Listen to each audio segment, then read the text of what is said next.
Hey guys, welcome back to my channel. And yeah, I changed my profile picture and my name to my original name, Bro. So I'm here to react to scary TikToks you should not watch alone. And huge shout out for TikTok therapy. Okay, let's do this. 8-year-old girl is forced to call dad on Father's Day. Hello, Herb speaking. Hello, Dad? Yes, Bethy. Are you okay?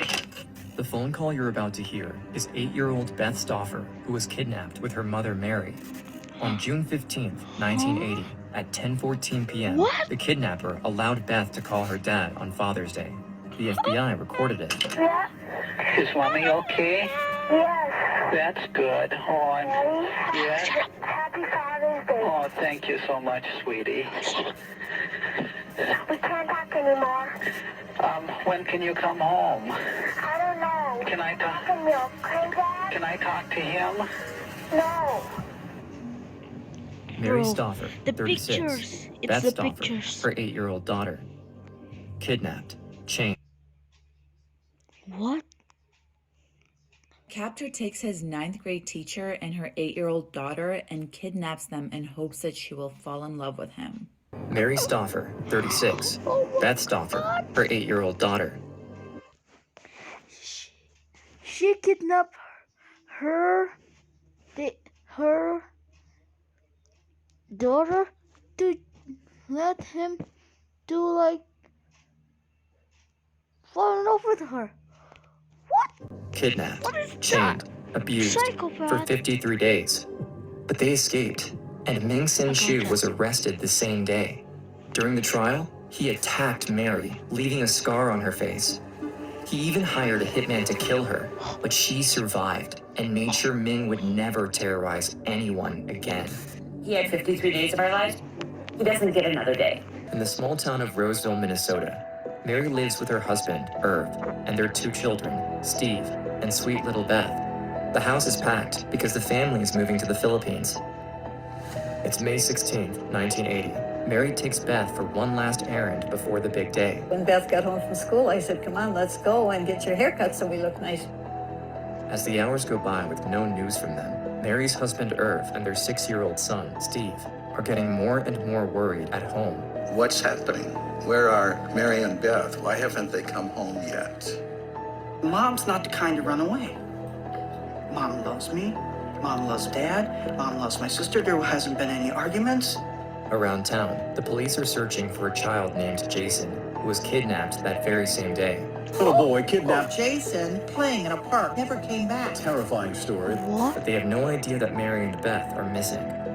It's nighttime. Irv finally decides to call the police. That's when he learns about the missing boy, who was abducted by a dark-haired man. The man on FBI's most wanted list. This remains an extremely active scene. Irv fears the worst for his wife and daughter. The search goes national. Roadblocks, ground team, air support. They find Mary's car left in a ditch, but no trace of the missing kids or Mary. Irv is frantic, and as the days pass, his hopes of seeing his family alive are growing thin. It's June 15, 1980. It's Father's Day, and Irv is at home with his son Steve, but still no news of Mary or Beth. It's been 30 days since their abduction. It's the freaking picture. That's when the phone rings. That is scary. Hello, Herb speaking. Hello, Dad? Yes, Bethy. Are you okay? Yeah. Is Mommy okay? Yes. That's good. Yes. Happy Father's Day. Oh, thank you so much, sweetie. You're fine, Dad. Oh, I'm so glad. We can't talk anymore. When can you come home? I don't know. Can I talk? Can you okay, Dad? Can I talk to him? No. Okay, you call again. See you soon. Okay. Bye. What? Everyone loves Eddie Munson from Stranger Things so much, but did you know that he was based on a real person / true crime case? The Duffer Brothers confirmed that Eddie was based off of Damien Eccles, one of the West Memphis Three who were accused of the 1993 murders of 3 8-year-old boys in West Memphis, Arkansas. The bodies of Steve Branch, Christopher Byers, and Michael Moore were found in a ditch on May 6, 1993. And not long after, then 18-year-old Damien and 2 of his friends, 16-year-old Jason Baldwin and 17-year-old Jesse Miskelly, were arrested and accused of the murders. They were all metalheads and labeled outcasts, much like Eddie, and the trial heavily focused on Damien's interest in paganism. And the satanic panic at the time was a huge element of the case. Jason and Jesse were sentenced to life in prison, while Damien was sentenced to death by lethal injection. But after new DNA evidence and technology was introduced in 2007, people started questioning whether or not the 3 men were actually guilty. After years of battling, in 2011, a new judge re-examined the case and a new trial was brought, where Damien and the other 2 men entered an Alford plea, which basically meant they were still technically guilty despite maintaining their innocence. The new judge vacated their previous convictions, and they were sentenced to time served, which was 18 years. All 3 of them were then immediately released. After being released from prison, Damien actually lived in Peter Jackson's apartment in New York City. Peter is the director, writer, and producer of the Lord of the Rings trilogy. Together, they produced a movie called West of Memphis, which highlights the case. Damien has also published multiple books.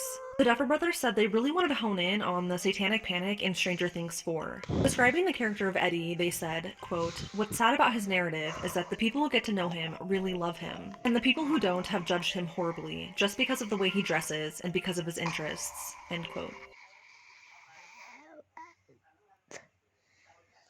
Diary of a Wimpy Kid actor Ryan Grantham pleaded guilty to second-degree murder in March, and more disturbing details about this case were just released. If you don't know who Ryan Grantham is, he's known for his roles in Liz, Becoming Redwood, Diary of a Wimpy Kid, and most recently he was in the show Riverdale. On March 31st, 2020, the 24-year-old fatally shot his mother in the back of the head as she played piano. Apparently Ryan recorded himself beforehand rehearsing the murder, literally acting it out. Hours later he recorded his mother's body and confessed, and this is now being used in court. The next day, Ryan packed his car with several guns, ammo, 12 Molotov cocktails, camping gear, and a map. That map was supposed to lead him to Canada's Prime Minister, whom he planned on killing as well. The trip would have taken 50 hours, but at some point Ryan turned around, and then planned to target his college university or somewhere else like that. Fortunately, Ryan turned himself in to Vancouver police before he could hurt anyone else. Reports stated that in the months leading up to this, he was experiencing the urge to commit violence to others and to himself. He had also stopped attending university and suffered intense clinical depression. It's believed that Ryan took his mother's life because he didn't want her to see him carry out the mass murder plans. The Crown is asking for at least 17 to 18 years before he'll be eligible for parole. And his sister told the court that he is a dangerous person and she fears him getting out of prison. Wow.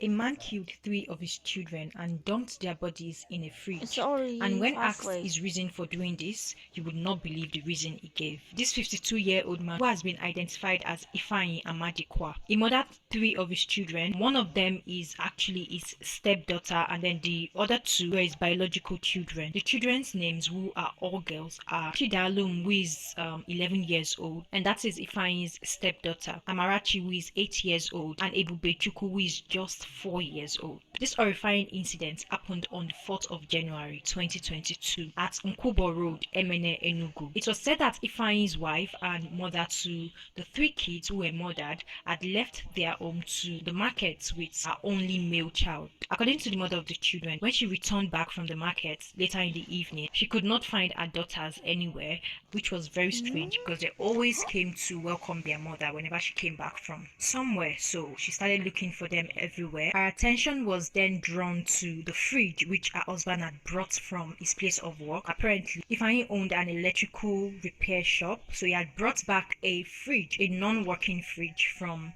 his shop, and he had put that in the veranda of their apartment. So our attention was drawn to that fridge. When she opened the fridge, she was met with the most horrifying sight of the lifeless body of her 3 children stuffed in the fridge. As expected, she raised alarm, which attracted the attention of people around, the neighbors. The girls were quickly rushed to the hospital where they were confirmed dead. Now, the crazy thing about this whole story is that Ifeanyi, their father, did not flee after doing this. Okay, he was present when the wife found the kids in the fridge, and he was also there when the kids were taken to the hospital. He was under the pretense or guise that he had left the kids alone for a while. He went out to get something, and then when he returned, he also could not find the kids. So that was the story he was selling. The mother of the girls was quick to point a finger to Ifeanyi, accusing him of killing her girls. She also claimed that he must have been planning it for a while now because he had brought back a non-working fridge from his shop 2 days ago and